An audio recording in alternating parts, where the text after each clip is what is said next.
کیا جس چیز کی انسان آرزو کرتا ہے وہ اسے ضرور ملتی ہے؟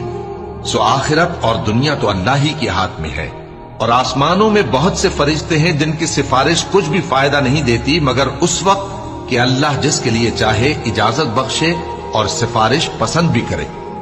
جو لوگ آخرت پر ایمان نہیں لاتے وہ فرشتوں کو لڑکیوں کے نام سے موسوم کرتے ہیں، حالانکہ ان کو اس کی کچھ خبر نہیں۔ وہ صرف خیال و گمان پر چلتے ہیں، جبکہ خیال و گمان حق کے مقابلے میں کچھ کام نہیں آتا۔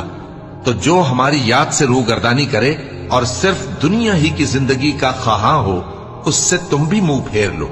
ان کے علم کی یہی انتہا ہے۔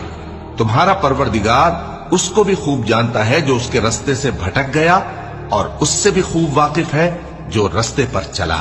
اور جو کچھ آسمانوں میں ہے اور جو کچھ زمین میں ہے سب اللہ ہی کا ہے، اور اس نے خلقت کو اس لیے پیدا کیا ہے کہ جن لوگوں نے برے کام کیے ان کو ان کے اعمال کا بدلہ دے۔